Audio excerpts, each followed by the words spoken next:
Hi everyone, मुझे आपसे ना एक चीज़ पूछनी है। क्या आपको थोड़ा सा भी आइडिया है कि आपने ग्रेड 2 में अपनी थर्ड फेवरेट ड्रेस कौन सी खरीदी थी या सेकंड फेवरेट ड्रेस कौन सी खरीदी थी और कब खरीदी थी?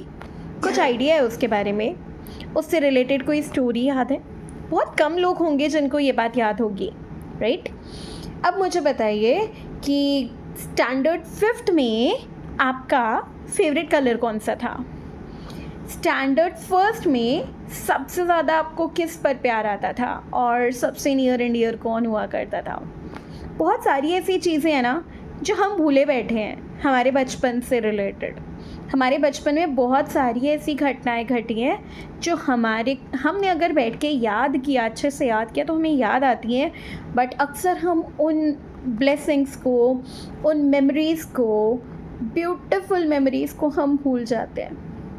तो एक बात बताइए, अगर हम इतनी प्रेशियस मेमोरीज़ भूल जाते हैं तो हम negative emotions, negative patterns, negative instances क्यों याद रखते हैं? बताइए। अब एक बात बताइए, आप अपने रिलेशनशिप में, जो भी मैरिड है उनके लिए ये क्वेश्चन है, जो मैरिड नहीं हैं उनके लिए क्वेश्चन है, उनके भाई बहन, बेस्ट फ्रेंड से रिलेटेड।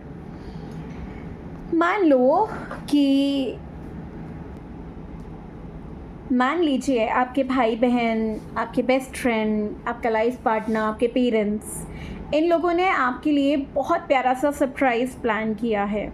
सरप्राइज़ आपको बहुत अच्छा भी लगा। इन्होंने आपको वो गिफ्ट दिया है जो आप बहुत टाइम से चाह रहे थे एज ए गिफ्ट, बट वो गिफ्ट लेके आप नॉर्मल हो जाते हो। 4-5 दिन बाद उनसे लड़ाई हो जाती है। लड़ाई होने के बाद फिर आप याद क्या रखते हो अगले महीने या उसके अगले महीने कि भाई तुमने मेरे साथ ना इस मामले में, इस टॉपिक पे लड़ाई करते हो, तुम हमेशा मुझसे लड़ते रहते हो, तुम्हें वो हर नेगेटिव पैटर्न, हर नेगेटिव इंसिडेंट्स तुम्हें याद आ जाता है, लेकिन तुम पॉजिटिव उसके साथ क्या हुआ वो याद नहीं रखते। उन्होंने तुम्हारे लिए कितने प्रेशियस पॉजिटिव मोमेंट्स बना के रखे, उन्होंने तुम्हारी एक स्माइल के लिए कितने एफर्ट किए, वो भूल जाते हो।